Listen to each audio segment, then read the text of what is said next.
Hai semuanya, selamat datang di kursus online saya yang bertema mengenai produktivitas dalam bisnis maupun dalam kehidupan kita sehari-hari.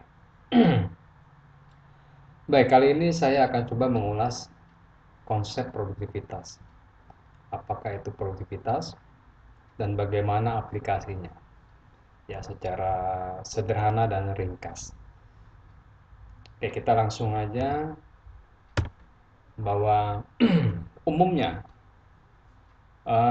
produktivitas itu didefinisikan sebagai rasio antara output dengan input. Output yaitu hasil atau keluaran dari suatu proses, dan input yaitu masukan atau sumber daya yang diberikan pada proses tersebut. Nah, untuk lebih mudah dan sederhana, biasanya kami para spesialis produktivitas itu menggunakan analogi uh, pipa produktivitas. Nah, seperti kalau kita lihat di sini ada suatu pipa proses, ya.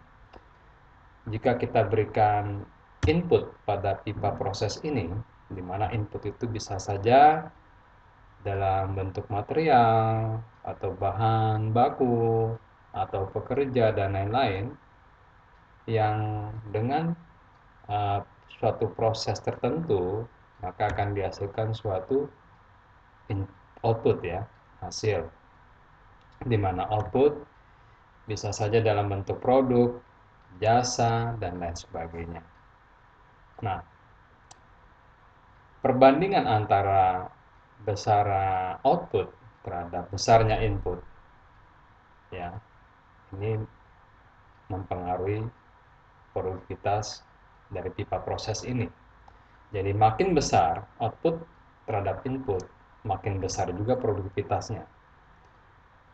Atau sebaliknya, makin sedikit output, makin sedikit pula, makin rendah pula produktivitasnya. Kira-kira begitu. Nah, apakah hal-hal yang bisa mempengaruhi produktivitas dari pipa proses ini? Nah, hal-hal yang mempengaruhi produktivitas atau rasio output terhadap input ini, ya, kalau kita bayangkan suatu pipa, itu umumnya adalah terdapat suatu kebocoran-kebocoran. Ya, di mana kebocoran-kebocoran ini dalam suatu proses bisa saja berupa ada pasokan bahan yang terlambat, sehingga proses tidak bisa dijalankan, otomatis output pun berkurang. Atau pekerjaan terlambat datang, atau pekerja yang uh, banyak melakukan aktivitas yang tidak efisien, seperti ngobrol, meeting, atau sering keluar area, dan lain sebagainya. Nah, ini akan mempengaruhi uh, rasio dari output dan input tersebut atau mempengaruhi produktivitas. Makin besar, makin banyak titik-titik kebocoran dalam pipa ini, maka makin rendah pula produktivitas dari pipa proses ini. Nah,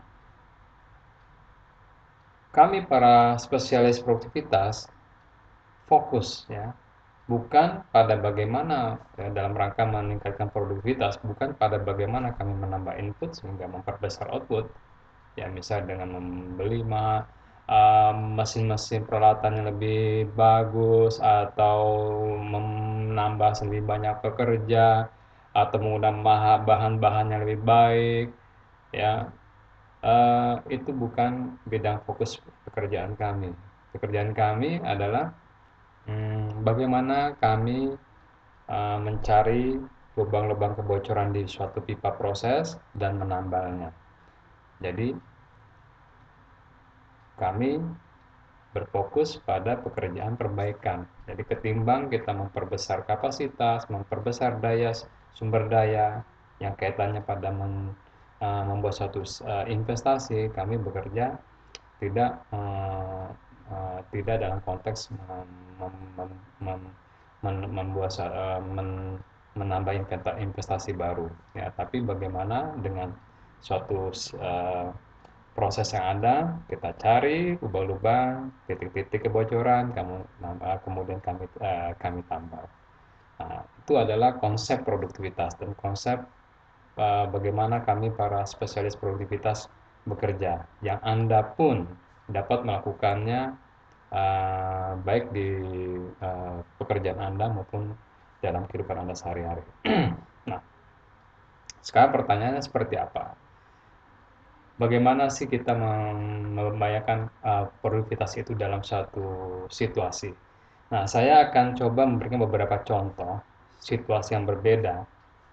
Nah, di mana dengan situasi yang berbeda itu kita bisa mengukur produktivitas masing-masing situasi. Ya, ya kita langsung mulai saja dari contoh yang pertama. Ya, saya mau ambil contoh yang sederhana, misalkan ada seorang ibu, ya katakanlah Ibu Ima, ya, yang membuat kue, di mana menggunakan bahan baku berupa tepung terigu. Ya, kalau kue kita bayangkan membuat kue bolu katakanlah, di mana 90% komponen bahan adalah memang tepung terigu. Ya, ada tambahan telur, lalu ada essence, ada dan lain mentega mungkin, mungkin ada softener dan lain sebagainya. Ya, tapi 90% lebih adalah dominan tepung terigu. Katakanlah Ibu Ima menggunakan 1 kg bahan tepung terigu. Kemudian dibuatlah kue bolunya. Setelah selesai, ternyata setelah ditimbang beratnya cuma 800 gram. Berarti ada 200 gram yang hilang dalam proses produksi tersebut. Nah, dalam situasi ini, bagaimana kita mengukur produktivitasnya? Nah, kalau kita perhatikan, yang di sini adalah lebih fokus pada penggunaan bahan baku material. Nah, dalam kasus ini kita akan mengukur produktivitas berdasarkan pengukuran terhadap penggunaan bahan baku tersebut, ya, dalam hal ini tepung terigu. Jadi kalau kita lihat kembali definisi produktivitas, yaitu berupa rasio antara output dan input, ya, output dengan input, di mana output yaitu setelah ditimbang ternyata beratnya cuma 800 gram. Padahal tepung terigu yang digunakan awalnya itu ada 1 kilo atau 1000 gram. Maka produktivitasnya adalah 800 dibagi 1000 yaitu 0,8. Nah, inilah yang disebut sebagai yield. Kemudian masih berkaitan dengan contoh ini, cuma dalam situasi yang berbeda, ya, seperti kita lihat. Nah, sekarang dalam memproduksi kue tadi, ya, yang 1 kg tepung terigu itu, Ibu Ima ini menggunakan mixer yang setiap 4 jam mesti istirahat 30 menit, setengah jam. Ya, setiap 4 jam dia mesti istirahat setengah jam supaya mixernya nggak rusak, ya. Nah, kemampuan mixer ini itu mampu menghasilkan 100 kue dalam 1 jam. Namun sayang, setelah 7 jam proses produksi, hanya bisa dihasilkan 630 kue saja. Nah, sekarang pertanyaannya, untuk situasi ini bagaimana kita mengukur produktivitasnya? Oke, kalau kita perhatikan di sini, ya, bahwa di sini lebih fokus pada penggunaan mixer, ya, penggunaan alat kerja. Jadi yang untuk mengukur produktivitas dalam situasi ini yang kita ukur adalah bagaimana seberapa produktif mixer atau alat kerja yang dipakai oleh Ibu Ima ini. Nah, untuk itu rumus yang kita pakai adalah utilisasi mesin atau alat, dalam hal ini mixer, dalam persen dikalikan dengan efisiensi, yaitu hasil yang dihasilkan dalam bentuk persen, ya, efisiensi, ya. Nah, untuk mengukur utilisasi, ya, karena Ibu Ima membuat kue itu selama 7 jam, tapi setiap 4 jam itu istirahat 30 menit, artinya dalam 7 jam terdapat breakdown selama 30 menit atau setengah jam. Artinya aktual jam kerja yang digunakan oleh Ibu Ima untuk mixer itu adalah 7 jam dikurangi setengah jam dibandingkan dengan 7 jam proses produksinya. Nah, efisiensi diukur dari aktual hasil yang dicapai, dalam hal ini 630 kue dibandingkan dengan hasil kue seharusnya, yaitu 100 kue per jam, seharusnya selama 7 jam berarti 7 dikalikan 100. Nah, kalau kita hitung, berarti dalam kasus ini produktivitas dari mesin adalah utilisasinya 92,86% dan efisiensinya 90%. Ya, kalau dikalikan hasil akhirnya adalah 83,57%. Artinya mixer yang digunakan itu tingkat produktivitasnya adalah 83,57%. Ini yang disebut sebagai OEE atau Overall Equipment Effectiveness. Biasa dipakai dalam mengukur produktivitas mesin-mesin atau alat kerja.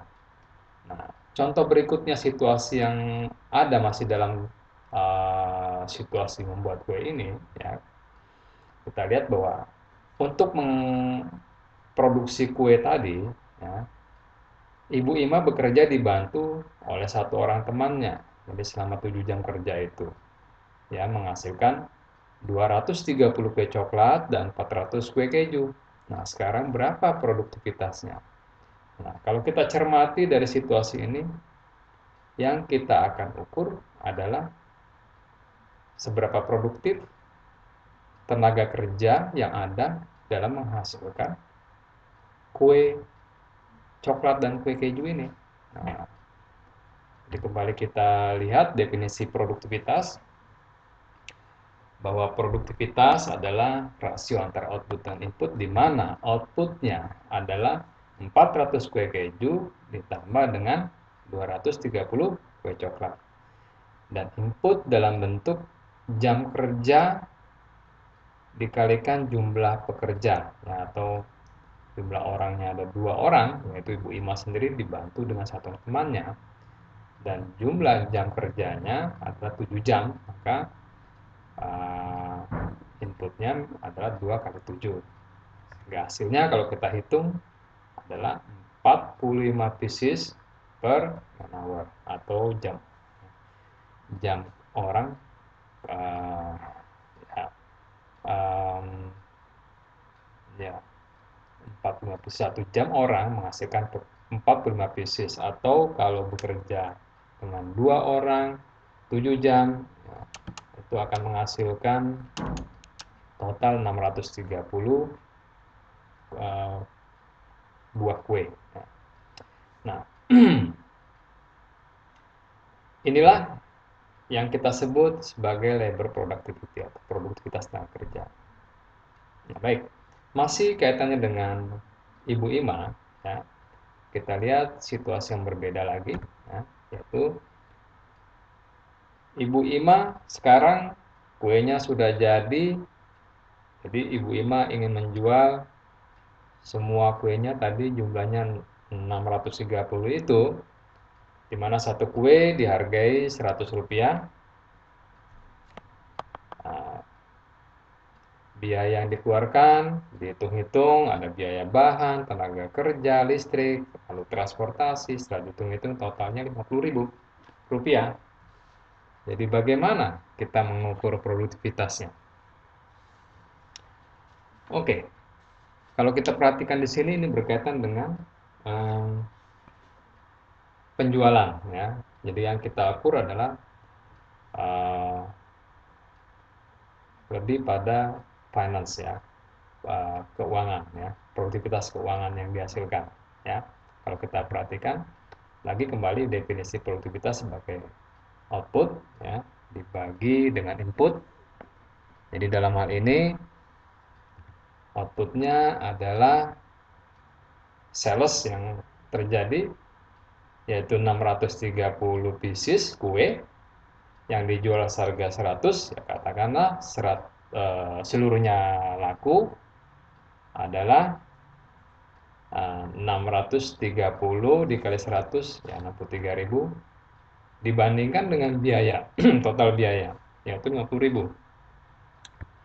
Maka produktivitasnya adalah 1,26.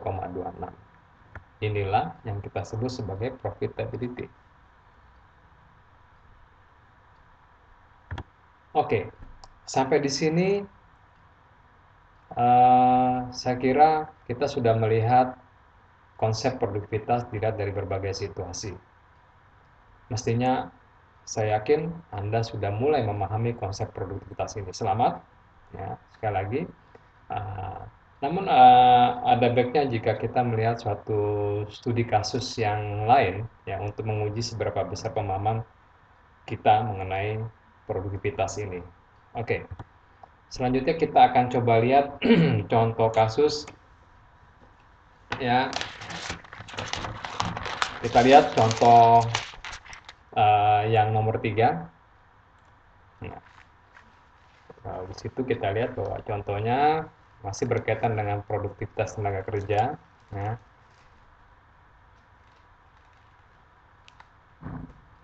Jadi sekarang situasi ditambah. Kalau tadi bahwa kita hanya tahu bahwa untuk membuat 230 kue coklat, 400 kue keju itu selama 7 jam. Nah, tapi sekarang kita tambah informasi bahwa ada perbedaan berapa lama waktu dibutuhkan untuk membuat kue coklat dan berapa lama yang dibutuhkan untuk membuat kue keju. Di mana untuk kue coklat, satu kue coklat ya dibutuhkan waktu setengah menit, sedangkan satu kue keju dibutuhkan 1 menit. Jadi ada suatu perbedaan proses dari tiap jenis produk ya. Nah, pertanyaan sekarang apakah produktivitasnya betul 45 pieces per jam orang atau man hour? Pertanyaannya, apakah produktivitas yang sebelumnya kita ukur adalah 45 pieces per man hour ya. Ini adalah kasus yang contohnya nomor 3 ya, dengan situasi ini 230 kue coklat, 400 kue keju, itu produktivitas kita ukur tadi adalah 45 pieces per man hour. Sekarang pertanyaannya, jika kita menambahkan satu informasi, ada satu informasi bahwa untuk membuat satu kue coklat itu dibutuhkan untuk berbeda dengan membuat satu kue keju. Satu kue coklat itu butuh waktu setengah menit, tapi satu kue keju butuhkan waktu 1 menit. Nah, apakah perusahaan betul 45 pieces per jam orang? Jadi pertanyaannya, apakah 45 pieces per man hour itu tepat? Nah, bagaimana jawabannya kira-kira? Tidak tepat. Kenapa? Oke, sekarang kita akan coba uji ya. Kita ambil contoh kue coklat. Nah, dari keterangan tadi bahwa dalam setengah menit kita bisa membuat satu buah kue coklat. Artinya 1 jam mestinya Ibu Ima bisa menghasilkan 120 pieces. Nah, dengan 2 orang selama 7 jam kerja, yaitu 14 man hour, ya, 14 man hour, mestinya akan dihasilkan jadi 14 dikalikan 120 ya, 1680 pieces. Nah, jika kita kembali ke produktivitas 45 pieces per man hour, maka hitungannya dengan hitungan 45 pieces per man hour adalah 45 dikalikan 14, yaitu 45 dikalikan 14, hasilnya mestinya 630. Jadi berbeda, jadi tidak akurat. Kita lihat lagi contoh yang kue keju ya. Kue keju dibuat ya, satu kue keju dibuat selama membutuhkan waktu selama 1 menit. Artinya 1 jam menghasilkan 60 pieces.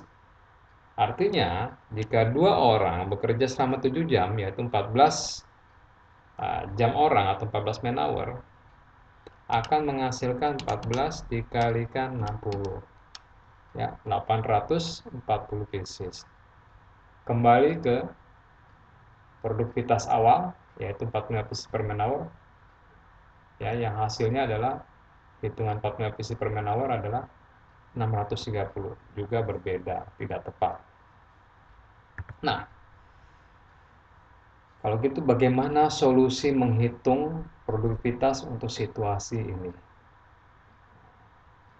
Bagaimana? Karena dengan perhitungan produktivitas tenaga kerja dengan jumlah eh, hasil yang di jumlah kue yang dihasilkan, yaitu totalnya tadi 630 dibagi dengan jumlah man hour, itu tidak tepat menggambarkan situasi ini jika ada tambahan informasi bahwa proses tiap jenis produk itu berbeda. Nah, jadi artinya jika ada proses-proses yang berbeda, nah, tiap jenis produk membutuhkan proses yang berbeda. Jadi cara perhitungan sebelumnya yang contoh 3 tidak bisa digunakan lagi. Nah, sekarang pertanyaannya, jika situasi seperti ini, bagaimana solusinya? Baik. Nah, sekarang kita lihat lagi bahwa jumlah pekerja dengan jumlah pekerja 2 orang, jam kerja 7 jam, outputnya 230 kue coklat, di mana setengah menit menghasilkan satu buah kue coklat, kemudian juga menghasilkan 400 kue keju, di mana untuk kue keju 1 menit menghasilkan satu piece kue keju. Nah, produktivitas yang kita gunakan ya, sama rasio antara output dan input, di mana outputnya adalah on hours dibagi working hours dalam persen. Ya. Nah, on hour dihitung ya, dari jumlah kue coklat 230 dikalikan berapa lama proses, yaitu setengah menit, dikonversikan dalam jam ya dikalikan 1/60, kemudian ditambahkan dengan 400 kue keju ya dengan proses 1 menit per piece, dikonversi menjadi jam yaitu kalikan 1/60, kemudian dibagi working hour adalah berapa orang dikalikan berapa lama bekerja atau dalam man hour, jadi 2 dikalikan 7. Dengan cara ini kita mendapatkan nilai produktivitas adalah 61,31%. Inilah yang disebut sebagai an hour productivity. Jadi produktivitas tenaga kerja diukur menggunakan an hour. Nah, pertanyaannya sekarang, apakah yang disebut an hour itu? Definisi an hour yang umum digunakan adalah an hour definisi sebagai suatu nilai kerja yang diselesaikan oleh seorang pekerja berdasarkan pada norms, kemudian dikonversikannya menjadi jam. Nah, norm sendiri didefinisikan sebagai hubungan antara kerja dengan waktu. Biasanya norms dinyatakan dalam unit per hour atau UPH, atau bisa dinyatakan dengan hour per unit atau HPU. Nah, manfaat dari menggunakan an hour productivity ini, yang pertama tentu bahwa an hour productivity memiliki aplikasi yang luas untuk seluruh proses-proses kerja yang memiliki variasi cukup besar. Jadi seperti kasus tadi, jika ada kue keju, membuat prosesnya memiliki norms yang berbeda dengan kue coklat. Jika normsnya sama, kita bisa menggunakan labor productivity yang pertama, yaitu pieces per man hour. Tapi karena setiap item yang diproduksi memiliki perbedaan norms ya, yang cukup besar ya, kalau perbedaannya hanya sekian persen, mungkin kita bisa menggunakan labor productivity yang pertama karena lebih sederhana. Nah, selain itu banyak sekali proses-proses yang sulit diukur dengan metode labor productivity yang biasa, tapi bisa diukur dengan an hour. Misalnya contohnya, bagaimana kita bisa mengukur produktivitas seorang pramuniaga atau seorang customer service, seorang resepsionis, atau seorang teknisi pengelasan. Itu adalah proses-proses yang sulit diukur dengan labor productivity yang biasa, tapi bisa diukur menggunakan non-hour productivity. Nah, manfaat yang kedua adalah dengan presentasi dalam bentuk persen, kita lebih mudah membayangkan, ya, membayangkan nilai produktivitasnya. Misalnya, jika kita dibilang bahwa produktivitas Ibu Ima awal dalam bentuk 45 pieces per man hour, kita masih belum punya suatu gambaran apakah 45 pieces per man hour ini sudah produktif atau belum, sudah cukup produktif atau belum, karena kita nggak tahu berapa optimal yang bisa dilakukan, ya, hasil yang bisa dilakukan, apakah 45 pieces per man hour sudah optimal atau bisa sampai 60 pieces per man hour atau bahkan bisa 100 pieces per man hour. Kita tidak memiliki gambaran sampai kita diberikan suatu standar produktivitas maksimal. Nah, dalam bentuk persentase seperti yang tadi 60%, kita sudah dapat gambaran bahwa dari 100% produktivitas Ibu Ima ini 60%, 61%. Jadi masih cukup terbuka peluang untuk peningkatan produktivitas, ya. Jadi lebih mudah buat kita mengambil suatu kesimpulan apakah nilai produktivitas yang kita hitung tadi sudah baik atau masih bisa ditingkatkan. Nah,